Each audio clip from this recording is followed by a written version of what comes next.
Bisa dimulai? Bismillahirrahmanirrahim. Assalamualaikum warahmatullahi wabarakatuh. Waalaikumsalam. Alhamdulillah wa syukrulillah wa la hawla wa la quwwata illa billah. Asyhadu an la ilaha illallah wa la syarikalah wa asyhadu anna Muhammadan abduhu wa rasuluh la nabiyya ba'dah. Wa ba'du. Alhamdulillah, puji syukur kita haturkan kepada Allah Subhanahu wa taala yang telah memberikan kita kesehatan hingga detik ini, dan tak lupa kita juga sampaikan selawat serta salam kepada panutan kita, junjungan kita Nabi Muhammad SAW. Alhamdulillah pagi hari ini kita dapat berkumpul dalam rangka perkuliahan mata kuliah usul tarbiyah. Mari kita awali kegiatan kuliah pada pagi hari ini dengan bersama-sama membacakan basmalah. Bismillahirrahmanirrahim. Pak Agus hadir belum, Pak Agus? Belum kelihatan. Ada siapa aja nih kelompok saya nih?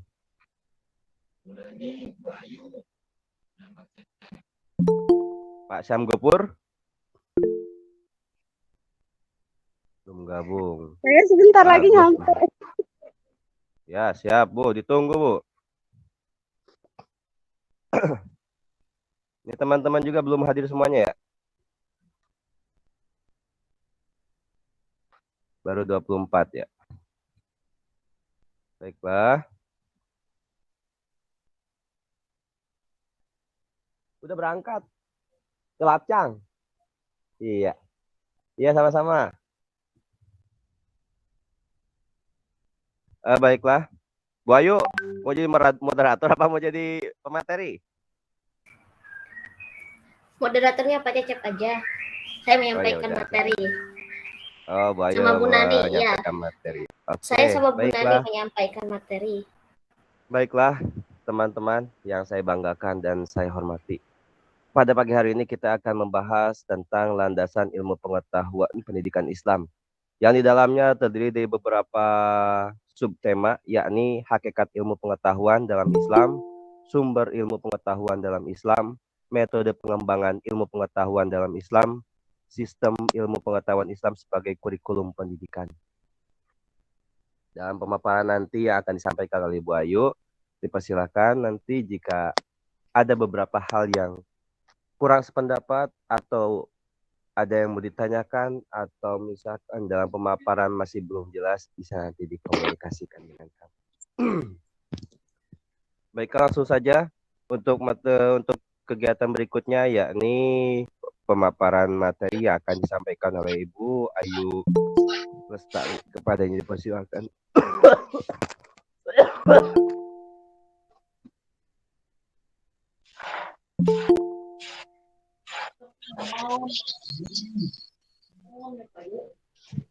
Aduh, baru sampai. Pak Gus, sehat Pak Gus? Nek, agak diam Nek, untuk online Nek. Ya, Bu Ayu dipersilakan langsung mulai. Iya Pak. Saya aja yang baca pertama Pak. Oh, Bu Nani yang pertama. Waduh. Oh, baiklah. Untuk moderator pertama yang akan disampaikan, untuk pemateri pertama yang akan disampaikan oleh Ibu Nani Sutini. Silakan.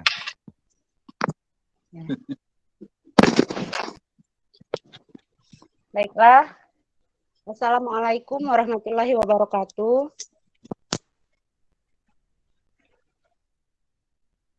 Saya Nani Sutini akan membacakan materi kita pada hari ini. Mata kuliah Ushul At-Tarbiyah yang bertema Landasan Ilmu Pengetahuan Pendidikan Islam.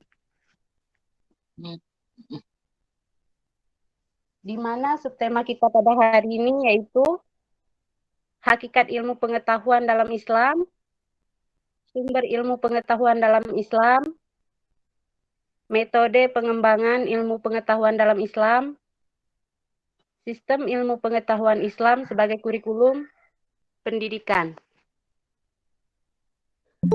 Kelompok 8, yang pertama Ayu Lestari, 2 Nani Sutini, 3 Cecep Miftah Hidayat, 4 Muhammad Agus Sarip, 5 Sam Gopur. Latar belakang.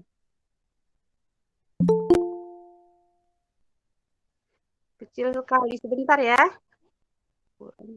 Nggak kelihatan. Pada masa sekarang, masa di mana globalisasi tidak bisa dihindari, akan tetapi adanya perkembangan zaman atau bisa dikatakan sebagai peralihan, itulah yang harus diterima dengan strategi atau taktik memilih apa saja yang harus kita pilih untuk kebaikan dan kepentingan bersama-sama.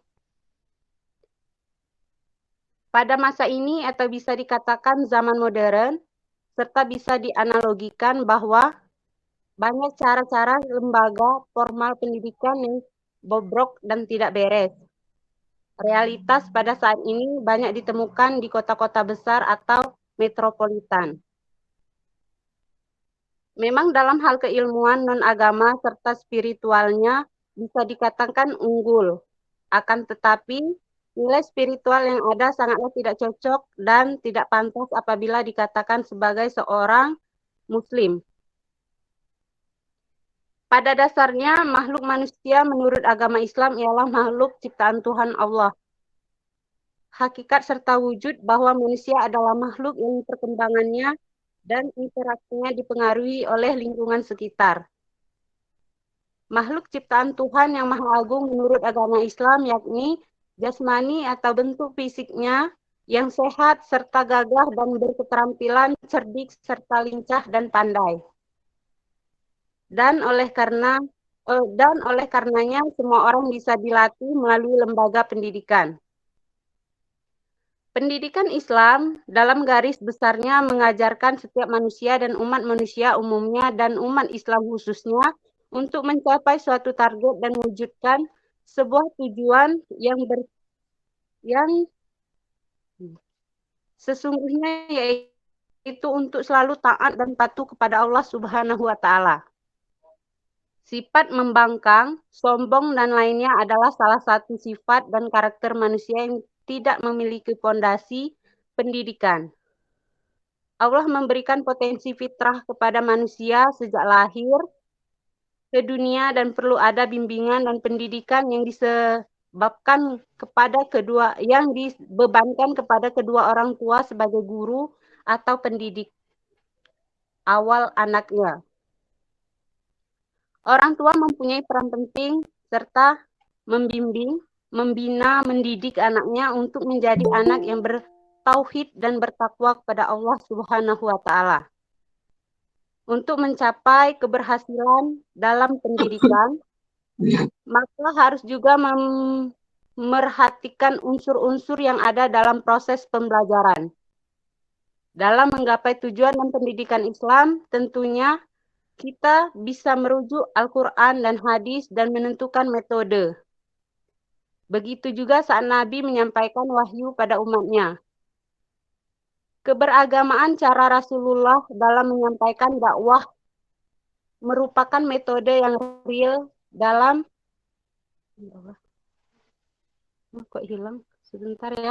real dalam proses pembelajaran pendidikan Islam.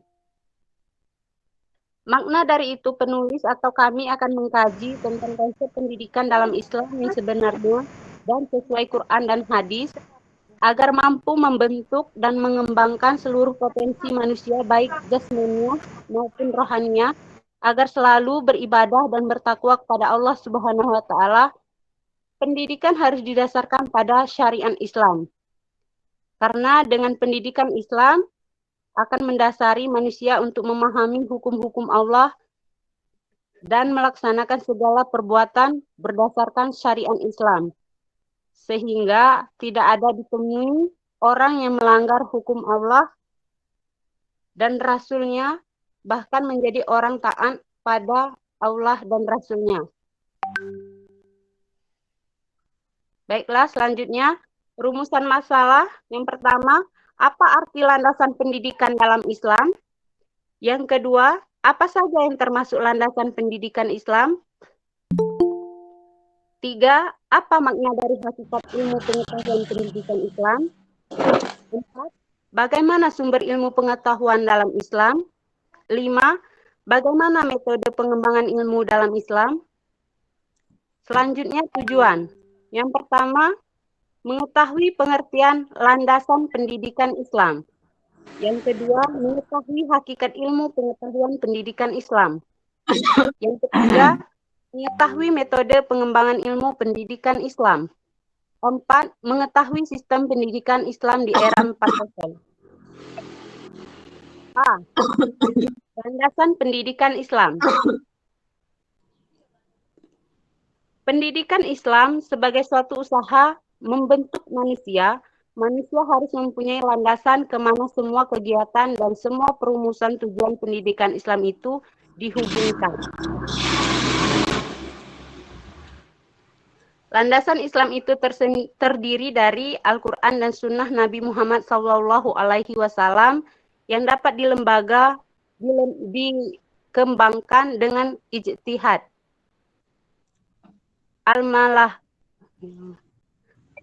Al-masalahah, al-mursalah, istihsan, qiyas, dan sebagainya. Yang pertama Al-Quran, kedua As-Sunnah, 3 ijtihad. B.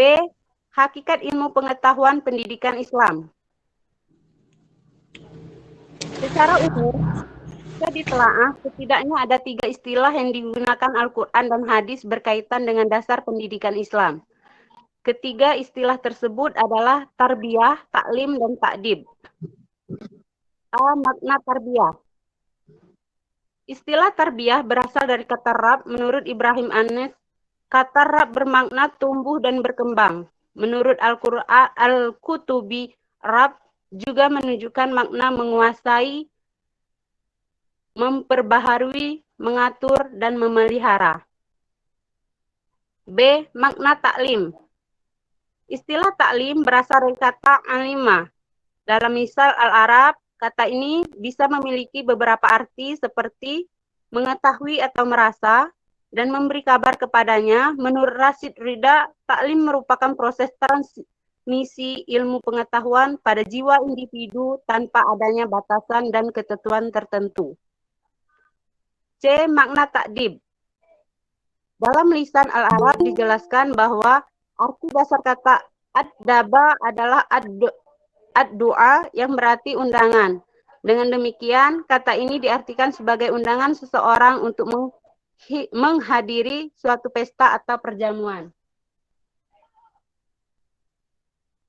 Baiklah, untuk selanjutnya bisa diteruskan oleh Bu Ayu Lestari. Bagian C. Baik, terima kasih Bu Nani atas penyampaiannya. Dan dipersilakan kepada pemateri kedua, Ibu Ayu Lestari, untuk menyampaikan kelanjutan dari presentasi hari ini. Dipersilakan. Terima kasih Pak Cecep. Saya lanjutkan materi selanjutnya, yaitu sumber ilmu pengetahuan Islam. Islam mempunyai pandangan sendiri tentang ilmu pengetahuan dan sumber-sumbernya yang berbeda secara fundamental dengan pandangan barat sekuler. Karena pandangan Islam ini bersumber dari doktrin ajaran Islam, yaitu wahyu dari Allah Subhanahu wa Ta'ala.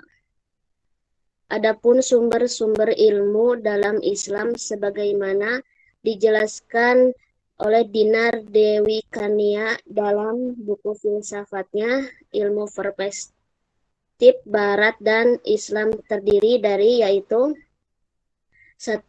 Wahyu berupa Al-Quran dan hadis Rasulullah SAW. 2. Akal dan kolbu. Dan yang ketiga, indra. Selanjutnya, metode pengembangan ilmu pengetahuan dalam Islam. Metode merupakan perencanaan program yang menyeluruh yang berhubungan erat dengan langkah-langkah penyampaian materi pembelajaran. Profesor Mujamil Komar menjelaskan terkait metode epistemologi pendidikan Islam dimaksudkan sebagai metode-metode yang dipakai dalam menggali, menyusun, dan mengembangkan pendidikan Islam. Dalam Al-Quran menyebutkan ayat yang menjelaskan metode yang dapat digunakan dalam pendidikan Islam, seperti dijelaskan dalam ayat berikut. Ud'u ila sabili rabbika bil hikmati wal ma'idhatil hasanah wajadillahum billati hiya ahsan. Inna rabbuka huwa a'lamu biman dhallu an sabilihi wa huwa a'lamu bil muhtadin.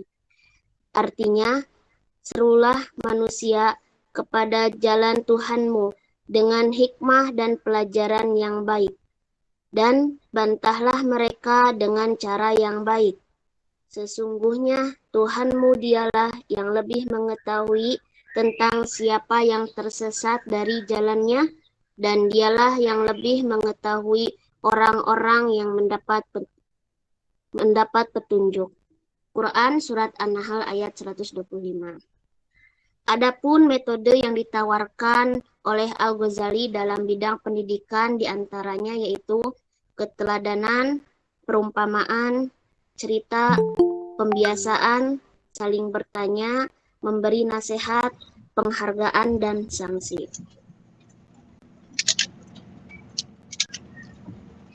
Sistem ilmu pengetahuan Islam sebagai kurikulum pendidikan. Pendidikan Islam akan menjadi sebuah proses yang akan mengacu pada pengembangan nilai fitrah melalui bantuan dari luar. Artinya, sebuah pendidikan Islam bisa dikatakan sebagai sebuah sistem yang terdiri dari berbagai komponen yang akan menopang terselenggaranya aktivitas pendidikan secara baik. Terdapat beberapa bagian keterkaitan sistem dalam pendidikan, yaitu 1. Manusia dan pendidikan. 2. Sistem pendidikan dan Islam. 3. Dasar pendidikan Islam yang tersistem. 4. Arah pendidikan Islam yang tersistem. Dan yang terakhir, merumuskan pendidikan yang Islami. Kesimpulan.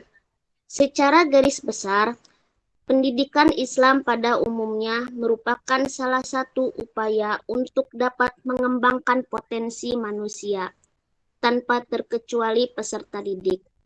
Namun, pendidikan Islam yang hendak diterapkan hendaklah sebuah pendidikan Islam yang tersistematisasi dengan baik.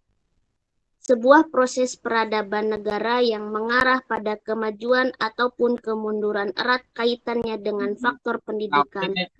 Tanpa dukungan sebuah pendidikan yang dijalankan secara sistematis, maka tidak akan ditemukan sebuah masyarakat yang berkualitas.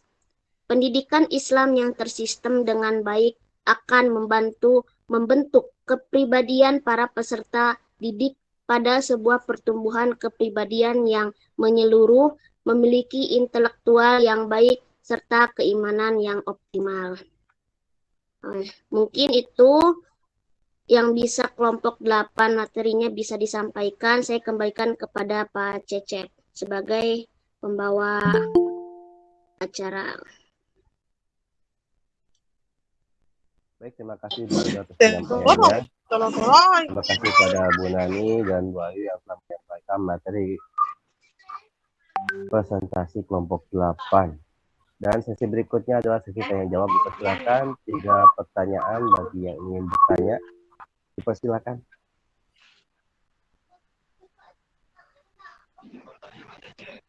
Silakan Pak Yusuf. Waalaikumsalam warahmatullahi wabarakatuh. Warahmatullahi wabarakatuh.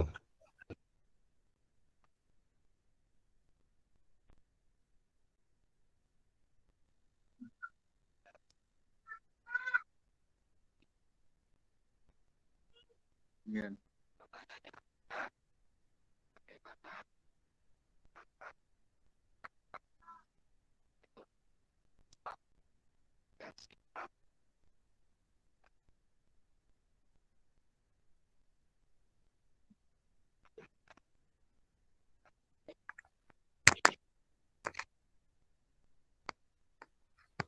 Baik, terima kasih Pak Yusuf untuk pertanyaan yang pertama. Selanjutnya, pertanyaan kedua. Silakan.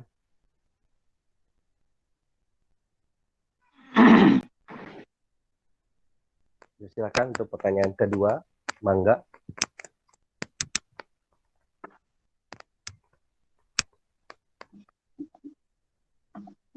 Tadi sudah Bapak-Bapak mewakili, sekarang mungkin pertanyaan dari Ibu-Ibu.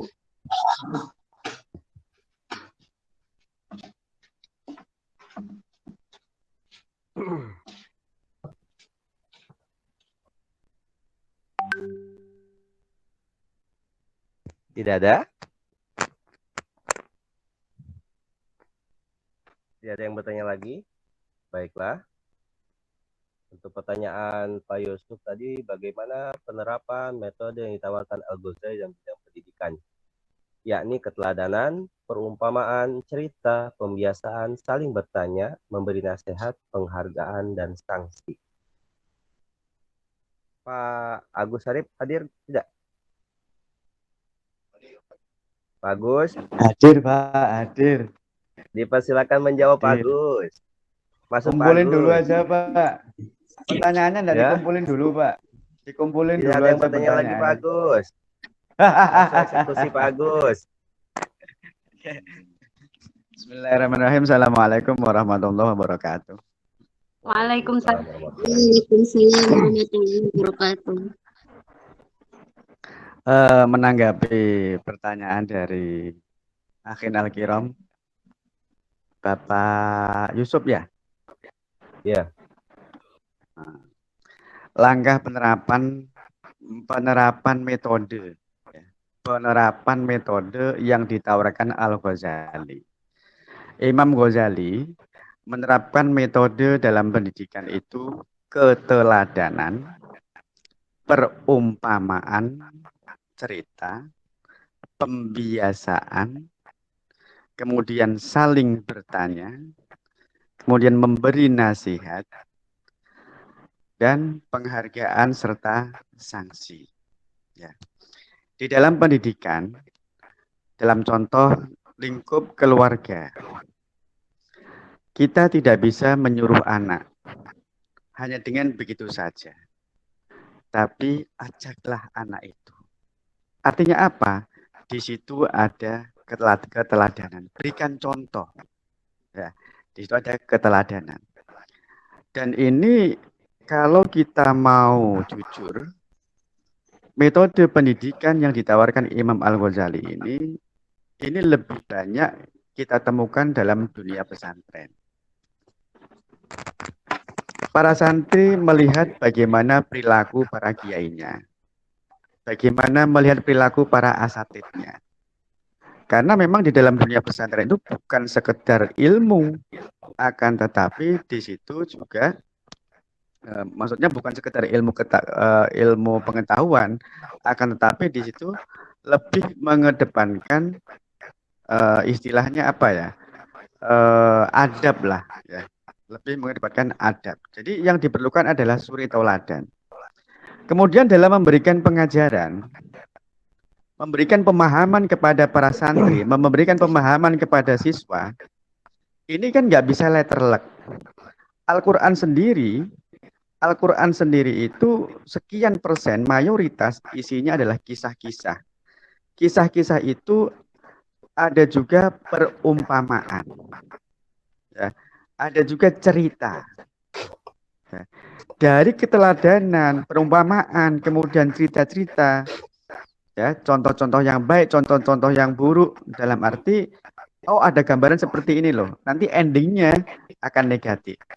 Ditiru dan tidak. Nah, itu mereka bisa mikir, ya. Nah, di samping keteladanan, ya, kemudian disodorkan dengan perumpamaan dalam penjelasan kisah-kisah atau cerita, dilakukan pembiasaan. pembiasaan. Karena adab ini kan adab itu kan pembiasaan, akhlak itu kan kebiasaan, karakter di situ. Nah, ketika terjadi kesulitan atau apapun itu, maka di situ ada istilah saling bertanya. Jadi tidak hanya mengedepankan pendapat satu orang, tidak merasa benar, kita diajarkan untuk bermusyawarah. Nah, ini juga diajarkan di pesantren juga seperti itu. Kalau kita menilai pada pendidikan umum, ya, sekolah-sekolah umum formal, ya, sekolah-sekolah formal, ya mungkin ini yang merambah pada kurikulum merdeka, ya, yang digaungkan kurikulum merdeka itu, ya, ini sebenarnya istilah sih, istilah, karena dulu kan ada CBSA, ya. Artinya anak-anak itu mencari, bermusyawarah, menemukan, baru nanti ada pentasihnya, kan gitu. Nah, kemudian ketika terjadi perselisihan, ada saling memberi nasihat. Karena di sini sumbernya adalah ud'u ila sabili rabbik bil hikmah wal mau'izatil hasanah. Jadi kalau dalam konsep ud'u ila sabili rabbik bil hikmah wal mau'izatil hasanah, Islam masuk ke Indonesia itu dengan berbagai macam aliran kepercayaan, animisme, dinamisme, dan isme-isme yang lain, dibawa oleh para dai, entah itu dari Hadramaut, entah itu zamannya Wali Songo, entah itu pra Wali Songo. Ini adalah bil hikmah wal mau'izatil hasanah.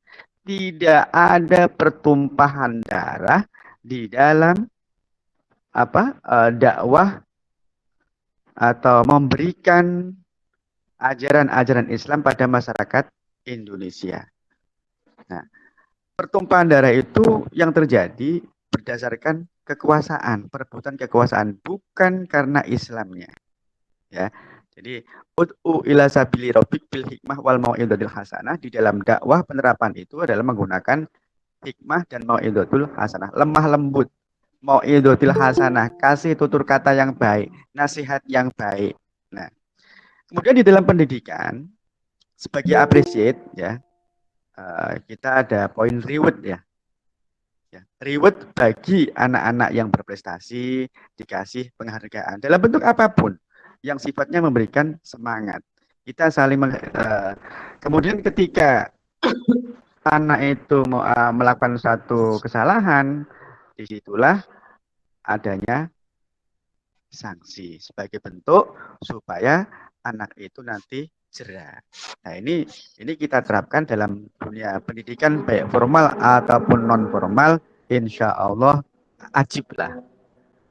Saya kira seperti itu tadi langkah-langkah penerapan metode pendidikan yang ditawarkan oleh Al-Imam Ghazali. Kurang lebihnya mohon maaf. Assalamualaikum warahmatullahi wabarakatuh. Waalaikumsalam warahmatullahi wabarakatuh. Komplit sekali penjelasan dari Pak Yai Agus Sariproviki. Mudah-mudahan itu bisa memuaskan dahaga keilmuan yang dialami oleh Pak Muhammad Yusuf. Selanjutnya pertanyaan berikutnya, dipersilakan Bapak-bapak ataupun Ibu-ibu Tanya, Pak. ingin bertanya. Izin tanya, Pak. Izin tanya, Pak. Iya. Ibu Nazihah duluan ya, Pak Ami. Sabar. Laki-laki ngalah. Kalah dulu, oke, siap. Dipersilakan Ibu. Ya, terima kasih atas waktunya. Mohon izin bertanya, Pak. Saya Nazihatur Rofiah. Langsung aja. Mengenai sekarang kan zaman pendidikan sudah di era 4.0, 4.0. Sekarang itu zaman digital, cyber, dan lain-lain. Nah, yang ingin saya tanyakan, bagaimana konsep pendidikan Islam yang tepat di era 4.0 tersebut? Terima kasih. Terima kasih Ibu Nazihatur Rofiah dengan pertanyaan bagaimana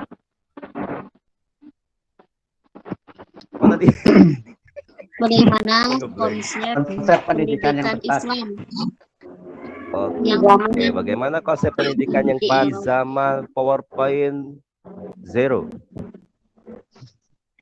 Baik, terima kasih Ibu. Saya tampung dulu ya Bu ya. Selanjutnya Pak Ami tadi yang mau bertanya, dipersilakan. Pak Ami Mahmud. Terima kasih Ya, banyak, dipersilakan. Ustaz Cecep. Langsung Silakan. pertanyaan saya kepada kelompok yang bertugas pada pagi hari ini, yaitu tentang bagaimana kita konsep pembelajaran atau pendidikan kepada anak-anak yang sudah remaja, khususnya di tingkat yang MTS atau SMP, yang mana kalau kita lihat sekarang itu agak susah sedikit mengatur dan mendidik mereka karena mereka sudah mulai dewasa, mulai banyak pergaulan bebas, khususnya yang berada di sekolah-sekolah yang bukan mondok. Kalau di pondok pesantren oke lah, terjamin atau terjaga dari segala teman-temannya atau pergaulannya. Ada ini anak-anak MTS kita, SMP kita yang mereka itu bergaul sehari-hari di masyarakat kita. Sekarang itu kita kesusahan untuk mengajak mereka dalam masyarakat Islam seperti di masjid atau mengajak mereka untuk taklim, belajar. Nah, bagaimana konsep yang tepat untuk mereka agar kita dapat menarik mereka, menarik generasi kita, generasi yang milenial ini agar bagus itu. Terima kasih Pak Cecep, dan terima kasih ke kelompok yang akan menjawab. Itu saja dari pertanyaan saya, Mahmud. Terima kasih. Assalamualaikum. Waalaikumsalam. Luar biasa sekali dua pertanyaan yang memang sangat dibutuhkan pada zaman kita saat ini. Langsung saja dipersilakan kepada Bapak Kiai Agus Sari Profiki untuk menjawab yang pertama pertanyaan dari Ibu Nazihatul Rofiah, yakni bagaimana konsep yang tepat pada zaman PowerPoint Zero ini. Dipersilakan. Loh, kok aku meneh? Ya, Bapak sebagai penjawab. Aduh. Bismillahirrahmanirrahim. Terima kasih atas kepercayaan yang diberikan oleh Pak Ketua. Jadi mohon maaf. Ini dua-duanya minta sesuatu yang tepat. Angel ini. Ya. Ini insya Allah ya. Ini saya hanya menjawab berdasarkan fakta di lapangan ya. Ini uraian saya ini bisa menjawab pertanyaan yang nomor 2 dan juga bisa menjawab pertanyaan nomor 3. Oke, sebelum saya menjawab, kita itu harus sadar bahwa kita itu pendidik. Kita itu murabi, bukan sekedar pengajar. Tanpa kesadaran itu, pendidikan tidak akan terlaksana sesuai dengan apa yang digariskan. Itu. Jadi harus sadar betul bahwa kita itu pendidik, bukan sekedar pengajar. Kalau kita itu pengajar, kita akan kalah dengan media sosial. Kita akan kalah dengan Mbah Google. Kita akan kalah dengan Mr. YouTube. Ya. Oke. Konsep yang tepat seperti yang ditanyakan Ibu Nazihah ya. Jadi kalau konsep yang tepat ini apa ya istilahnya? Terlalu berat ya. Artinya sama Bapak Mahmud juga minta konsep yang tepat. Gadget untuk saat ini tidak bisa terbantahkan, tidak bisa terelakkan. Ya. dan juga tidak bisa dihindari. Akan tetapi, gadget itu ibarat pisau. Pisau itu kalau yang megang penjahat, akan digunakan untuk kejahatan. Kalau yang megang itu orang baik, akan digunakan dalam kebaikan. Kalau saya menggambarkan seperti itu. Di era apa tadi yang dibilang 40 ya, ya di era netizen lah ya. Artinya kita memberikan pengarahan sebijak mungkin untuk anak-anak dalam menggunakan gadget. Mau ke kanan, silahkan. Mau ke kiri, silahkan. Semua ada dampaknya. Memang tidak terlepas dari pengawasan orang tua juga. Karena faktor yang paling dominan dalam mengawasi anak itu bukan hanya di sekolah formal. Sekolah formal itu memberikan rambu. Dunia lembaga pendidikan memberikan rambu bekal kepada anak. Untuk lebihnya ini diserahkan kembali kepada orang tua didik. Makanya perlu adanya komunikasi antara wali murid, kemudian siswa, dan juga gurunya sebagai murabinya. Ini nggak bisa lepas. Nah, menanggapi dari apa yang dipertanyakan oleh Bapak Mahfud, pendidikan anak-anak remaja di era modern seperti ini.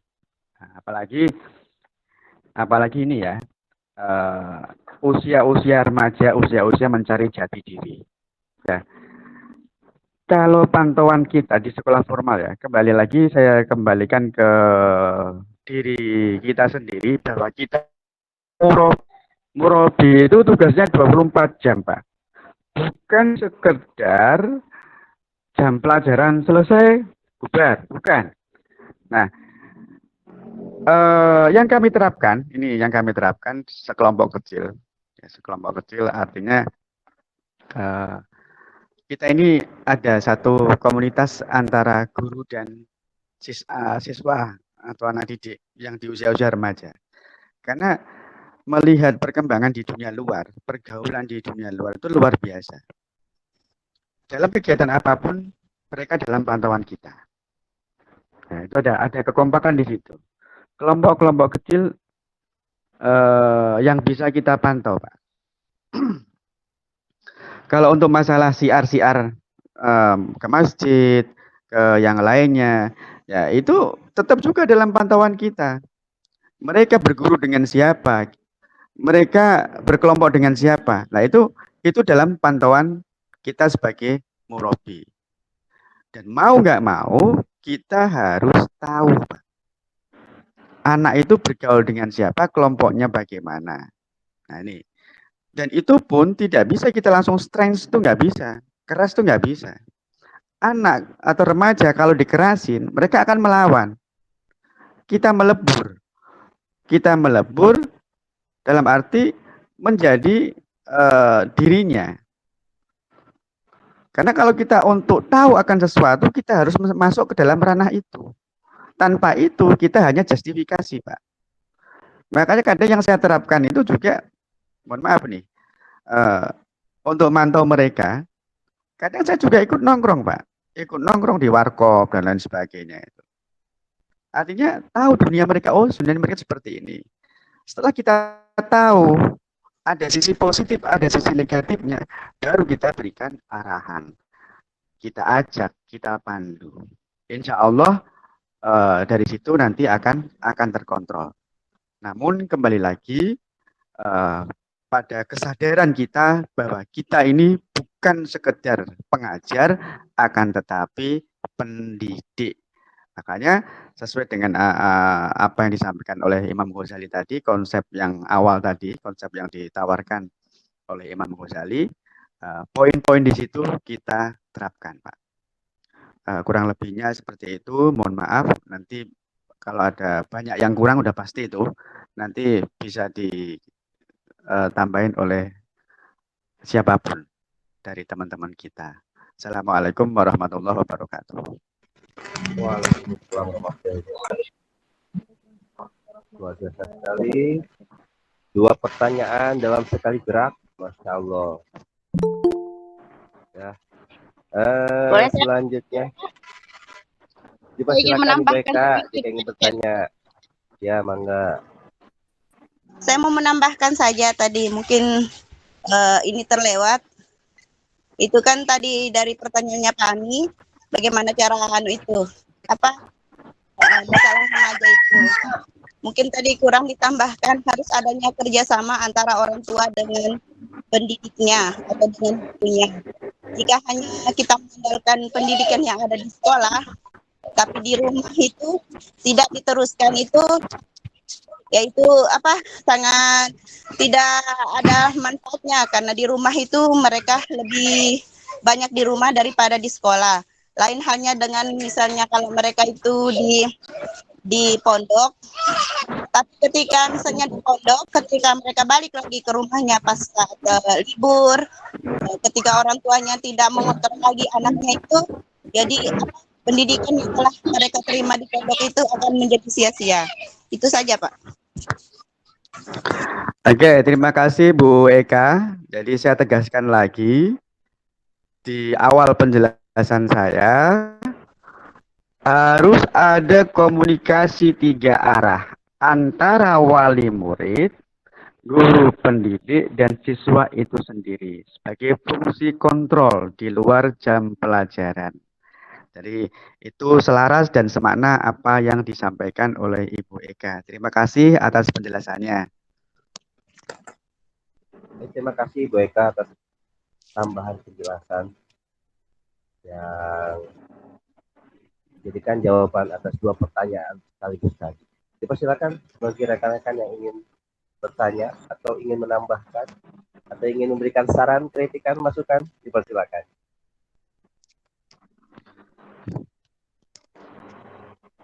Bapak Imam Qori sibuk? Mbok Yono Ada sing suaranya. brengkel lho, Pak. Ya? Mosok taslim kabeh. Kenapa, Pak?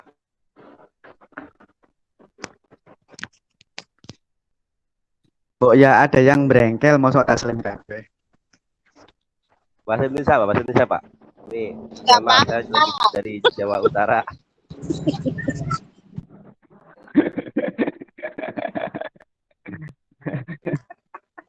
Nah, Masa moderator biar ngegas. biar seru gitu loh. Lu masuk. Pancing lah. Kitabnya banyak. Bagusan kitabnya banyak, kalau kita drengkel mah kalah duluan.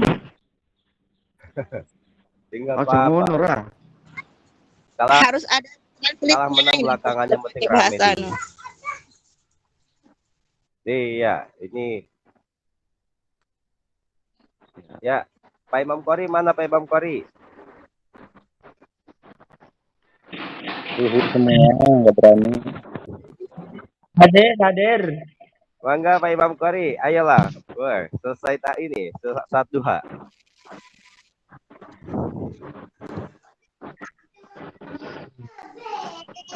Mari Pak Imam. Mau ngapain ini saya? Ya, ngebrengkel Disuruh itu. tanya apa disuruh apa ini, Pak? Ya, Jawab, bisa Pak. bertanya atau Apa menjawab baik Pak, sekaligus. terserah Pak. Saya penting rame Pak. Mumpung pagi Pak, tanya pres Pak.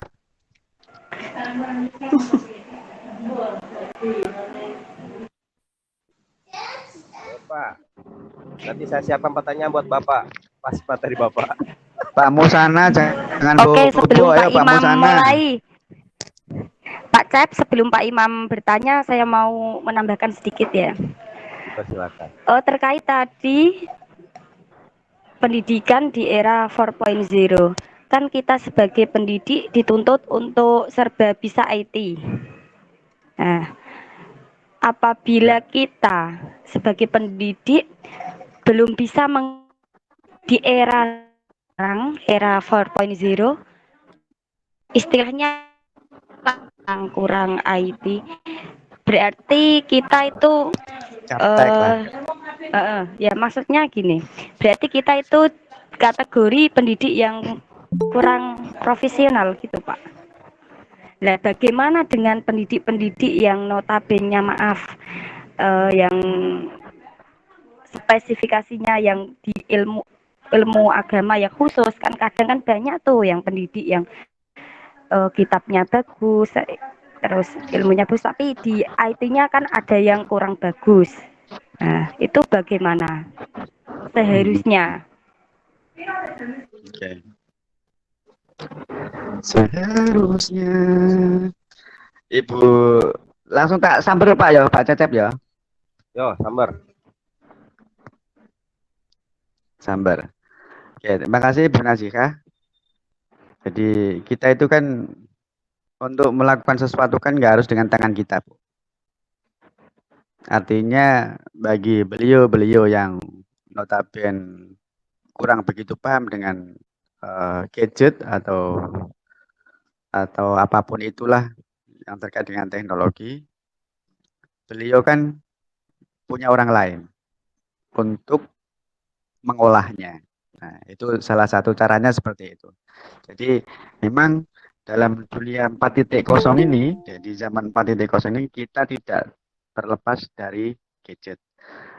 Ambil contoh begini,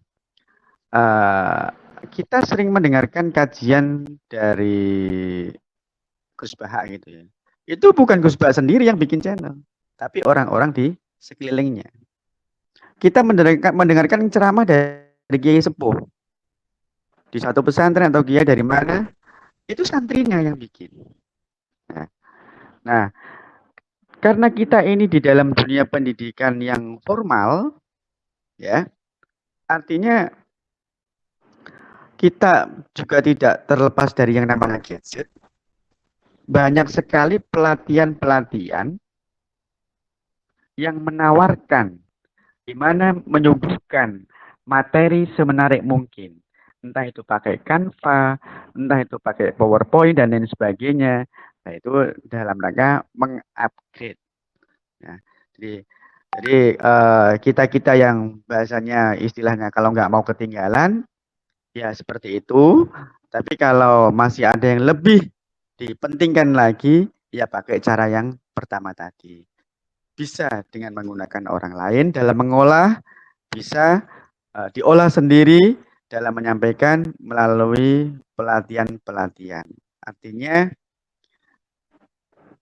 kita ini kan dalam berkewajiban mencari ilmu, ini kan tidak ada batas usia. Tapi kalau ada yang lebih dipentingkan, menghabiskan itu nanti mengabaikan yang lain, ya lebih baik menggunakan orang lain untuk mengolahnya.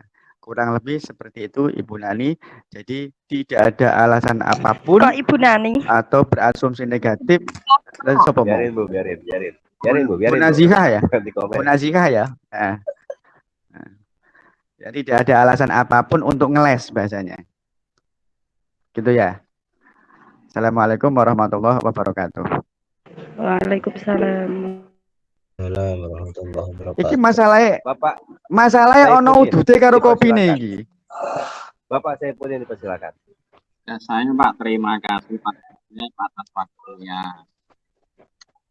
Tadi disebutkan ada dalil dalam Al-Quran tentang metode pengembangan ilmu pengetahuan.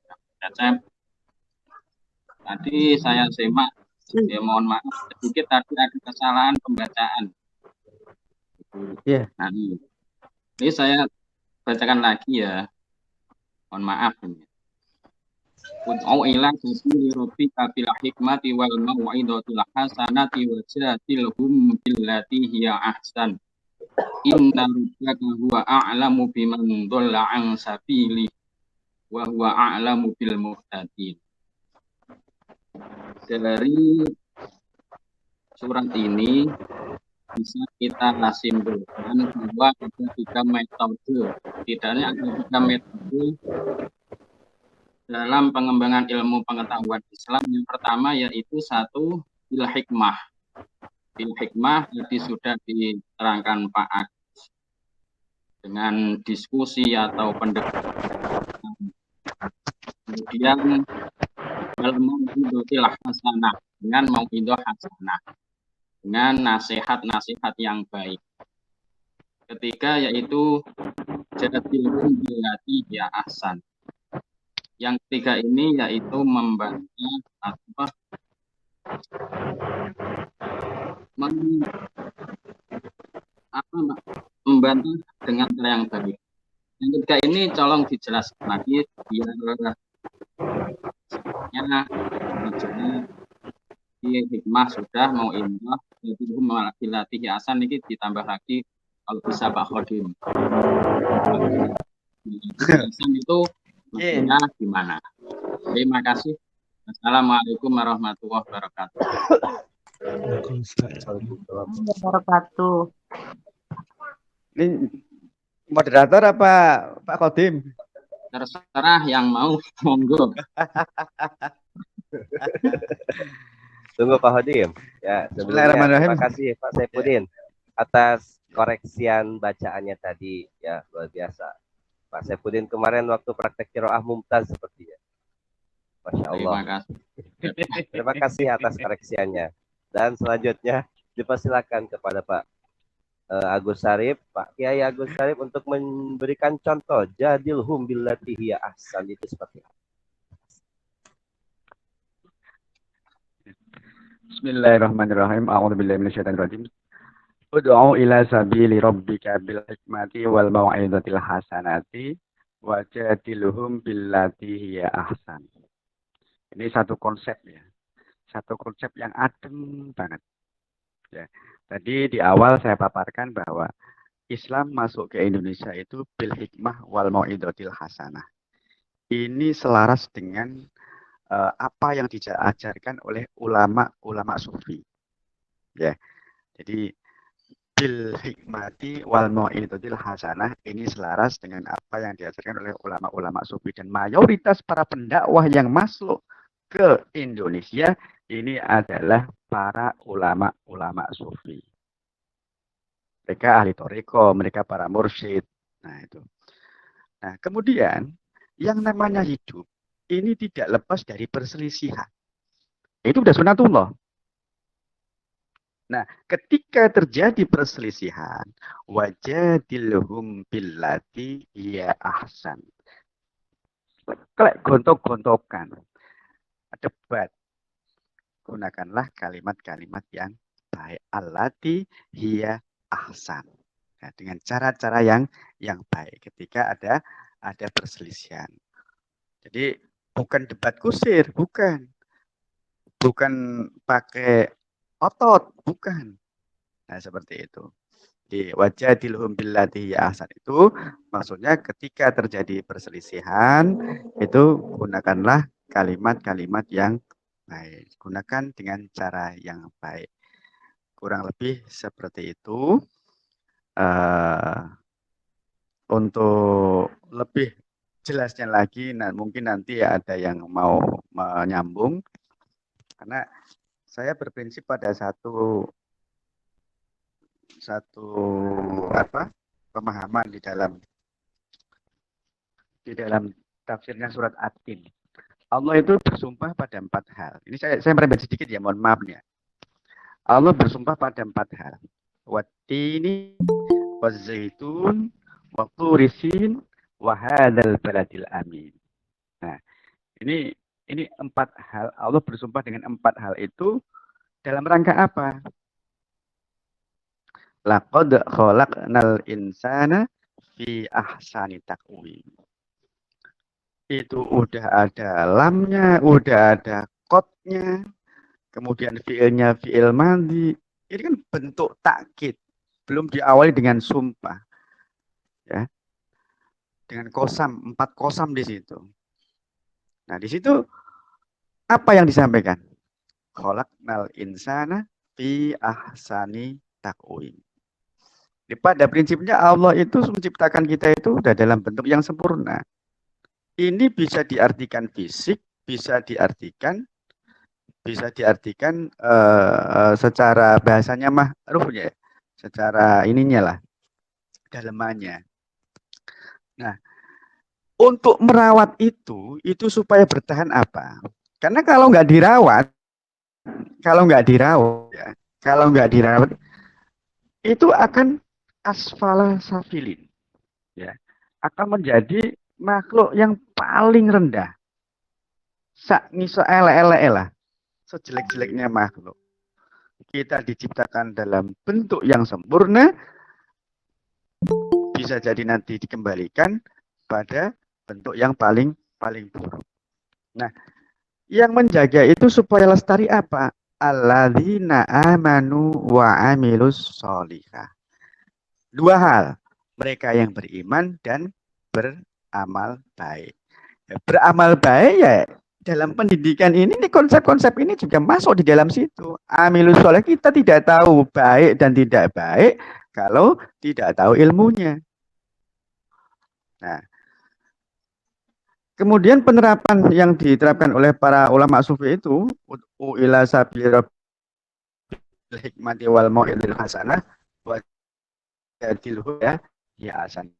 Jadilhum billati ya kita dituntun.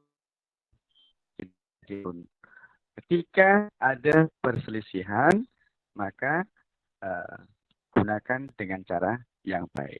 Tapi itu lagi, pada prinsipnya kita diciptakan dalam bentuk yang paling baik, dan yang membuat bertahan adalah amanu wa amilus sholihah. Itu dijanjiin lagi, ya, dijanjiin lagi. Kalau kita mampu bertahan seperti itu, janjinya apa? Falahum, ya, terusannya itu. Terusannya apa Pak Acep? Ajrun ghairu mamnun. Ya. Oh, Ajrun ghairu mamnun. Pahala yang mengalir terus itu. Ya. Itu tambahan ya, tambahan dari apa yang kita paparkan. Wallahu a'lam. Assalamualaikum warahmatullahi wabarakatuh. Baiklah, pertanyaan terakhir tadi Ibu Dewi Astuti mengangkat tangan. Silakan. Iya. Bismillahirrahmanirrahim. Assalamualaikum warahmatullahi wabarakatuh. Waalaikumsalam warahmatullahi wabarakatuh. Maaf ya, mendengarin materinya nggak dari awal, Pak. Cuman tadi kedengaran ada punishment dan reward. Nah, untuk tingkatan SD, MI, bagaimana Pak? Punishment atau hukuman untuk setingkat MI? Terima kasih. Wassalamualaikum warahmatullahi wabarakatuh.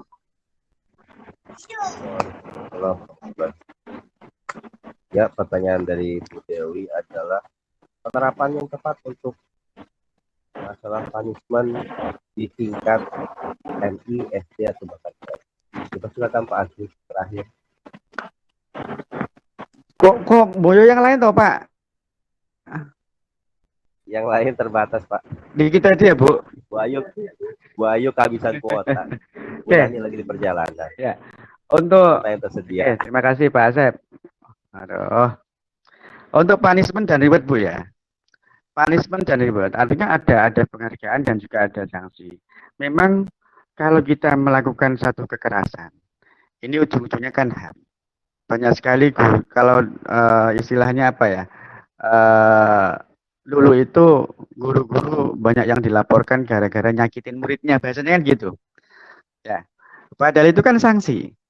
Ya, sebagai bentuk hukuman ketika anak melakukan kesalahan. Nah, ini makanya komunikasi antara wali murid, guru, dan siswa ini penting sekali di situ. Nah, kemudian untuk masalah punishment kita diajarkan oleh Rasulullah. Ya, diajarkan oleh Rasulullah. Jadi sesuai dengan tahapan-tahapan umurnya, cara mendidik anak kan gitu. Ya. Jadi kalau toh kita memukul anak, dipukul itu pada bagian yang tidak membahayakan dirinya. Bahasanya gitu. Kalau terpaksa memukul Bu ya. Itu pada bagian yang tidak membahayakan dirinya. Jadi kita diajarkan seperti itu. Kalau untuk masalah penghargaan ya, penghargaan itu ya kasihlah satu penghargaan yang sekiranya membangkitkan semangat mereka. Membangkitkan semangat mereka untuk lebih giat lagi. Bahasanya begitu secara umum. Ya. Jadi kalau sanksi, kalau Ada 3 tahap, ya. Dalam menegur itu ada 3 tahap, ya. Ada kita tegur dengan bahasa halus, masih nggak mempan, dengan suara yang keras, masih nggak mempan, masih nggak mempan lagi, ya. Ya mau nggak mau dengan tangan. Cuma ketika sudah dengan tangan ini, jangan pada bagian yang membahayakan. Nanti ini sebagai bentuk efek jera. Ya, sambil didoakan. Kita mukul itu bukan membenci, tapi sambil mendoakan anak tersebut supaya menjadi lebih baik. Kurang lebih seperti itu.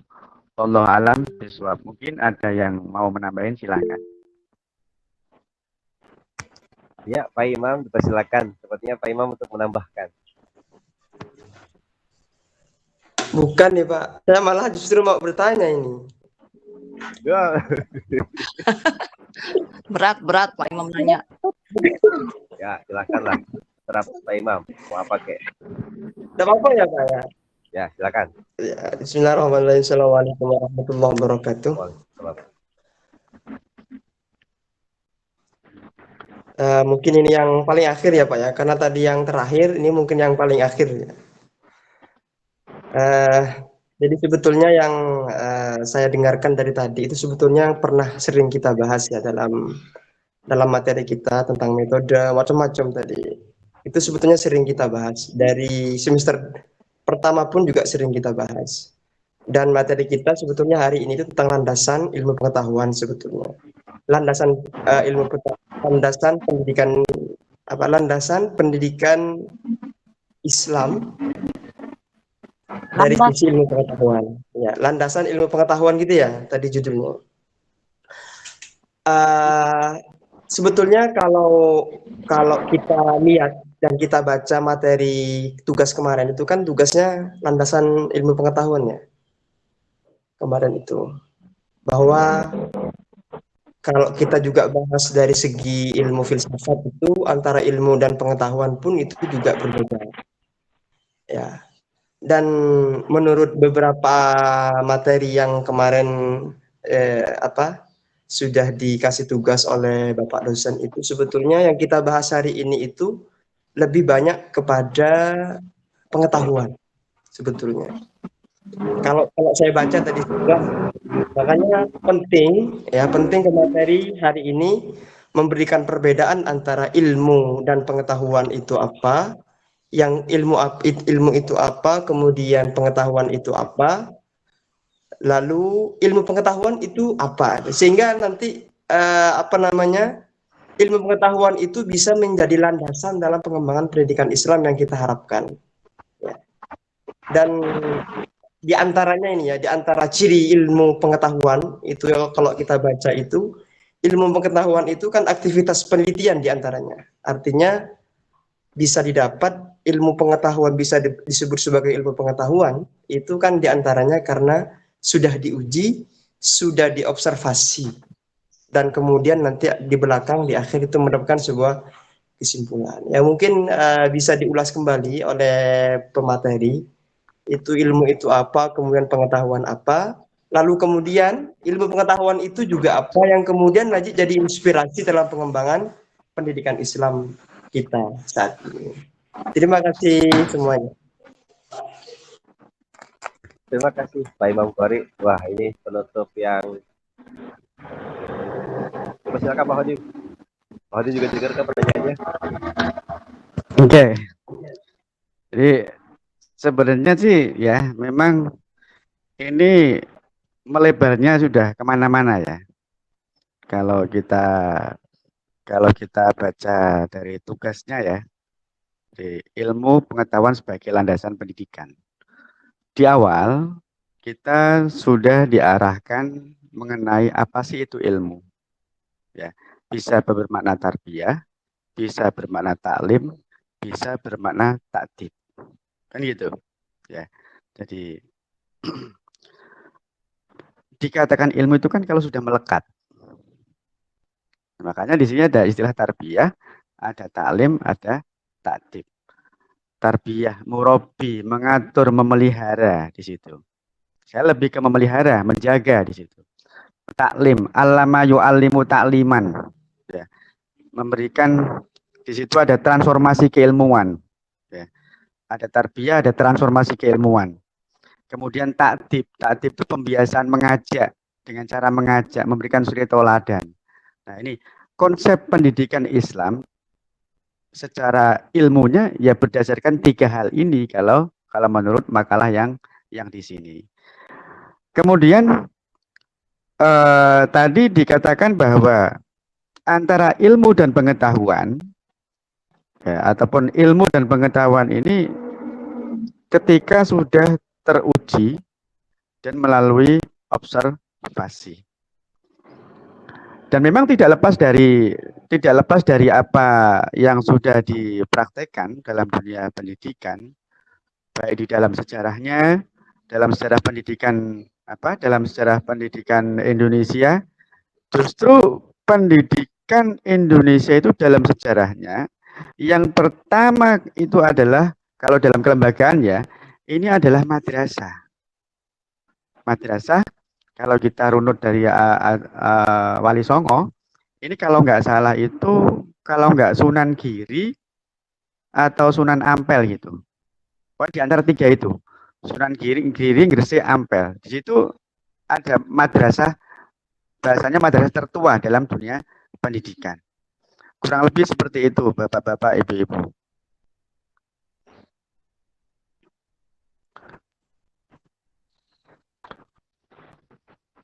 Yang lain, ada yang mau menambahin?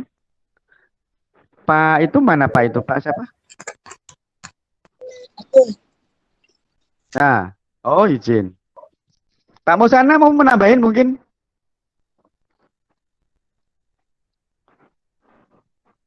Kalau saya ingin menambahkan yang pertanyaannya Bu Dewi, boleh Pak? Nanti dulu Bu, nanti dulu. Yang ini dulu Bu, biar tuntas dulu. Nggak ada yang mau nambahin? Jadi landasan ilmu dalam pendidikan kita lebih mengarahkan ke makna dari 3 makna dari ilmu itu tadi, Pak. Jadi tarbiyah, taklim, ta'dib. Ini menjadi satu konsep dalam pendidikan Islam. Kurang lebihnya seperti itu. Pak Imam, atau mungkin yang lain mau menambahin? Kalau tidak ada ya. Nah, sebentar. Itu Pak Imam. Ya. Enggak, tadi kalau bukankah yang tarbiyah, ta'dib dan taklim itu pendidikan ya? Tadi kayaknya bahasa apa namanya? Kenapa? Bukankah tadi yang dibahas tarbiyah, taklim dan ta'dib itu bagian dari makna pendidikan, bukan ilmu.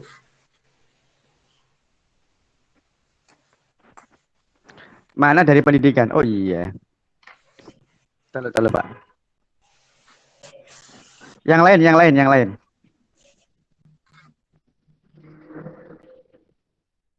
Saya tambahin sedikit ya. Ya. Ilmu. Ada perbedaan ya antara ilmu dan pengetahuan. Jika ilmu adalah pengetahuan yang sudah teruji, ya dapat dibuktikan yang diklasifikasikan dengan penelitian. Sedangkan pengetahuan adalah sifatnya itu belum teruji dan hanya merupakan bentuk pemikiran dari seseorang saja. Artinya ilmu itu sudah teruji dan sudah pasti, sedangkan pengetahuan masih bersifat belum. Ya, saya paham. Bagaimana Pak Imam?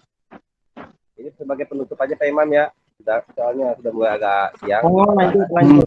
Ya, makanya sebetulnya ini Pak, sebetulnya kenapa kok saya bertanya tentang ilmu kemudian pengetahuan, itu kan memang kalau di filsafat itu berbeda. Kalau di filsafat itu ilmu ada epistemologi ilmu, nanti ada aksiologi ilmu dan seterusnya. Kalau kalau sudah bisa diuji itu baru bisa disebut ilmu yang sesungguhnya maksudnya. Tapi kan dalam penyebutan sehari-hari kita kan menyamakan antara ilmu dan pengetahuan itu kan menyamakan. Kalau saya baca kemarin artikelnya Pak dosen yang diberi tugas untuk kita itu kan ilmu itu khas ya, sistematis, kemudian bisa diobservasi, bisa dibuktikan dan macam-macam. Selama itu belum bisa diuji, maka belum dikatakan ilmu. itu masih pengetahuan gitu ya katanya Pak Cecep tadi. Ya mungkin itu tadi yang bisa saya tangkap dari Pak Cecep. Terima kasih. Oke, terima kasih. Baiklah, terima kasih kepada rekan-rekan semua yang luar biasa. Pak, mungkin dalam perspektif Islam, ilmu itu merupakan pengetahuan mendalam hasil usaha yang sungguh-sungguh ijtihad dari para ilmuwan muslim atau ulama atas persoalan-persoalan duniawi atau ukhrawi dengan bersumber kepada wahyu Allah.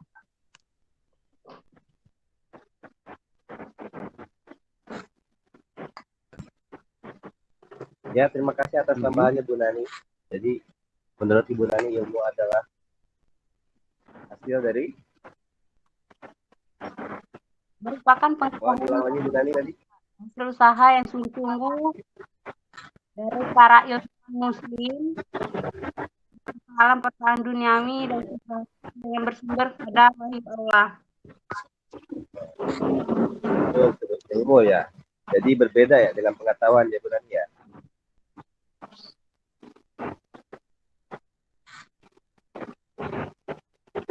Ya, mungkin seperti itu kesimpulannya. Baiklah teman-teman yang dirahmati Allah Subhanahu wa taala.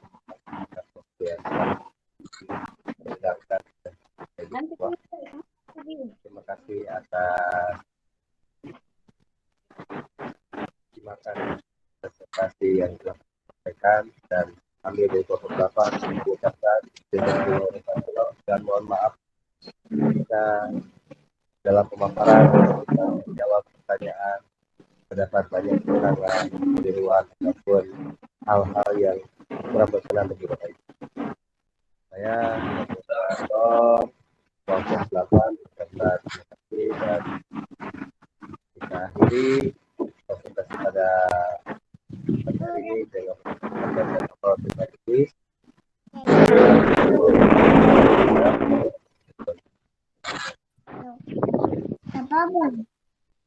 Dari topik wal hidayah.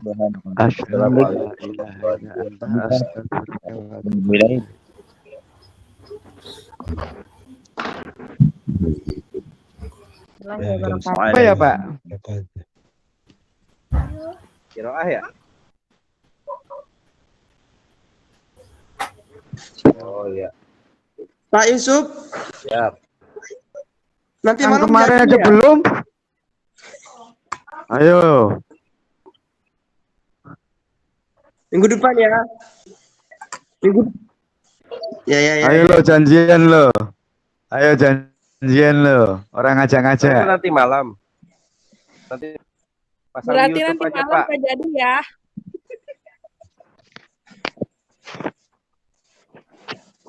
Malam jam piro? Jam 7 Tuh, katanya. kita sudah siap Pak. Pematerinya ini sudah siap soalnya ini. Kalau minggu depan sih juga nggak apa-apa juga. Jangan jam 7, Pak. Sholat Isya di sini. Ya iyalah Pak, sama di sini juga sholat Nanti Isya. jadi nanti malam sampai 9 atau Tapi jangan deh, saya mau pergi, nanti di jalan lagi. Nggak apa-apa sambil dengerin Bu. Soalnya bareng-bareng sama keluarga Pak, nggak ngenakin. Bu Ismi nggak mau ditinggal ya? Kalau dia speaker, pakai speaker Harus ini, ikut minimal speaker mobil.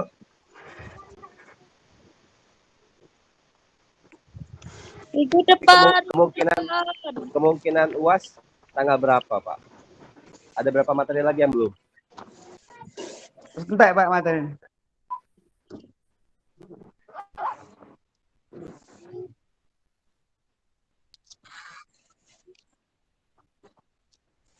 Oh, iya. Nggak apa-apa, minggu depan saja, Pak Kori ya, minggu depan. Loh, saya diskusinya di grup WA aja gimana? Setuju, Pak. Loh iya.